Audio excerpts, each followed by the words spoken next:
দেখো আলোয় আলো আকাশ, দেখো আকাশ তারায় ভরা। শারদীয় উৎসবের প্রাক্কালে খুন হতে হলো এক ব্যক্তিকে। ঘটনাটি ঘটেছে শীতলকুচি ব্লকের বড় কৈমারি গ্রাম পঞ্চায়েতের ডাকঘোড়া বাজার সংলগ্ন এলাকায়। রাতের বেলায় তিনি কখন বাড়ি ফিরেছেন কেউ জানেন না। সকাল বেলায় পুত্রবধূ যখন ডাকাডাকি করছে তখন দরজা ভেজানো ছিল। খুলে দেখে শ্বশুর মশাইয়ের মৃতদেহ কানকাটা অবস্থায় পড়া রয়েছে, অঝরে রক্ত ঝরছে। খুন হওয়া ব্যক্তির নাম অরুণ সিংহ, বয়স আনুমানিক 55 বছর। অরুণ বাবুর এক ছেলে, দুই মেয়ের বিয়ে হয়ে গেছে। ছেলে এবং বৌমা, নাতি নিয়ে এবং স্ত্রী নিয়ে সংসার। এরই মাঝে অরুণ বাবুর মৃতদেহ দেখার পর পরিবারের সদস্যরা দাবি করছেন অরুণ বাবুকে খুন করা হয়েছে। ঘটনার খবর পেয়ে সঙ্গে সঙ্গে শীতলকুচি থানার পুলিশ এবং প্রতিবেশী আত্মীয় স্বজনেরা বাড়িতে চলে আসে। মৃত্যুর সংবাদ পেয়ে আত্মীয় স্বজনেরা বাড়িতে কান্নায় ভেঙে পড়ে। প্রতিবেশীরা ভিড় জমায় এবং শোকের ছায়া নেমে আসে। অরুণ বাবুর পুত্র উত্তম সিংহ তিনি বলেন, আমি 3-4 দিন থেকে বাড়িতে থাকি না, তাই বাবার কিভাবে মৃত্যু হলো জানি না, তবে তাকে কেউ খুন করেছে। মেয়ে মন্টি সিংহ জানান, বাবা গতরাতে টেলিফোন করেছিল আজকে এসে মাংস রান্না করে সবাই একসাথে খাবো, কিন্তু সকালে এলাম, যে দৃশ্য দেখলাম তাতে মনে হয় বাবাকে খুন করেছে, কান কেটে দেওয়া হয়েছে। বাবাকে আর কোনোদিন রান্না করে খাওয়াতে পারবো না, এটাই আফসোস রইল। পুত্রবধূ রিঙ্কি সিংহ তিনি জানান, আমি সকালে অনেকবার ডাকাডাকি করেছি, যেহেতু দরজা ভেজানো অবস্থায় ছিল। যখন উঠছে না শ্বশুর মশাই তখন প্রতিবেশীদের ডাক দেই। ঘরে গিয়ে দেখি বাবার রক্ত দেহ কান কাটা অবস্থায় পড়ে আছে, অঝরে রক্ত ঝরছে, এটা নিশ্চিত খুন। মৃতদেহ পুলিশ ময়নাতদন্তের জন্য মর্গে পাঠিয়েছে। মৃত অরুণ বাবুর স্ত্রী, পুত্রবধূ, ভাইপো এদেরকে জিজ্ঞাসাবাদের জন্য পুলিশ শীতলকুচি থানায় নিয়ে গেছে। স্ত্রী দীপালি সিংহ বারবার মুছে যাচ্ছে, তাই তার কোনো প্রতিক্রিয়া পাওয়া যায়নি। শারদীয়ার আগমনী বার্তায় যখন মানুষ আনন্দে ভেসে উঠবে তখন এই সিংহ পরিবার শুধু কেঁদেই চলেছে। আর অনেকেই বলছে এর পেছনে কি রহস্য রয়েছে। গোটা ঘটনা পুলিশ তদন্ত করলে নিশ্চিত মৃত্যুর আসল রহস্য বের হয়ে আসবে, শুধু সময়ের অপেক্ষা মাত্র।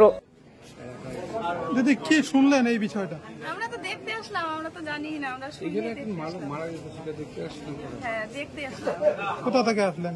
ডাকঘর থেকে। ডাকঘরে কি শুনলাম যে এখানে একটা খুন করা হয়েছে, ওইটাই শুনলাম। কারা করেছে বিষয়টি জানা গেছে এখনো? না, এখনো আমরা শুনি নাই। যিনি খুন হয়েছে তাকে চিনতেন? হ্যাঁ, চিনতাম। উনি তো ডাক্তার ব্যবসা করতেন। কেমন মানুষ ছিলেন উনি? উনি তো ভালো। ভালো। আচ্ছা, কি নাম আপনার? আমার নাম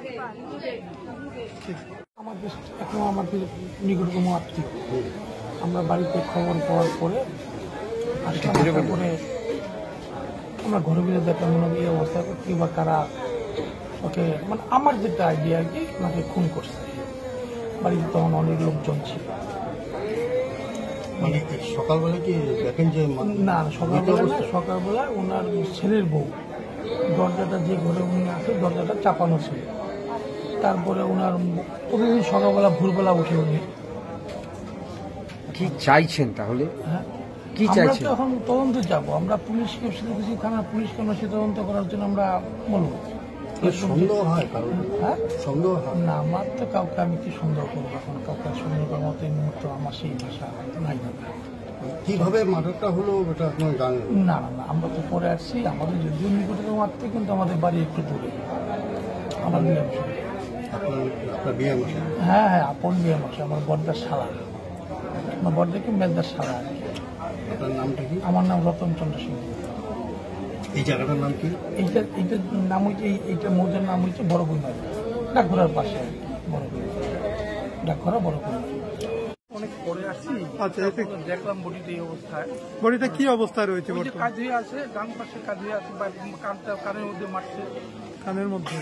আচ্ছা, কি দিয়ে মারতে পারে? কি দিয়ে এড়াতে? কোনো ধারালো অস্ত্র ছাড়া তো মারে নাই, কোনো ধারালো অস্ত্র ছিল। ওনার কি কেউ শত্রু ছিল? শত্রু তো আগে তো দেখি নাই, এখন তো আছে যে শত্রুই ছিল, নাহলে এইভাবে ঘরের মধ্যে ঢুকে মারবে কেন? বাড়িতে কতজন ছিল গতকাল? ওনার তো 2 মেয়ে 1 ছেলে, ছেলের বউ। ছেলে বউ বাড়িতে ছিল, ছেলের মা আর ছোট মেয়ে অসুস্থ, ওর বাড়িতে ছিল। ছেলে কাকার বাড়িতে ছিল। বাকিরা সবাই আত্মীয়র বাড়িতে গেছিল? হ্যাঁ, ওনার ওয়াইফ, ছোট মেয়ে অসুস্থ। আচ্ছা, ওর বাড়িতে 2 দিন আগে গেছে। ছেলে কাকার বাড়িতে ছিল পাশে। মানে এই বাড়ি থাকার, ফাঁকা থাকার সুযোগকে কাজে লাগিয়ে এরকম করেছে মনে করছেন? ঘরের ভিতরে ঢুকে মারছে রাত্রেবেলা। আচ্ছা, ওনার বৌমা যে বাড়িতে ছিল তিনি বুঝতে পারেননি? না না না, রাত্রিবেলা তো বুঝতে পারিনি, কারেন্ট ছিল না। আচ্ছা, বৌমা তো আলাদা ঘরে থাকে এই পাশে। কোনো চিৎকার চেঁচামেচি এরকম হয়নি? আচ্ছা, সকালবেলা ওনার নাম কি? অরুণ সিংহ। অরুণ সিংহ। কি কাজ করতেন উনি? ওনার ট্রাক্টর আছে, কিছু জমি জমা লিজ ফিজ নিয়ে আলু ধান টান আবাদ করে। আচ্ছা, ওনার আছে 2 মেয়ে 1 ছেলে। আপনার বয়স কত হতে পারে না? মানে বয়স মোটামুটি 50-52 এরকম। 50-52। বুঝতে পারতেছি না কি হয়েছে। আমি তো মাথা ভাঙায় থাকি। কিছুদিন আগে বাবা মাকে ঝগড়া, বাবা তো দারু খায়, খায় এসে মার সাথে ঝগড়া হচ্ছে, মাকে মাথায় বসে ভাত খাইতে বসছে, ওখানে ভাতে খাইতে বসে মার সাথে ঝগড়া হচ্ছে।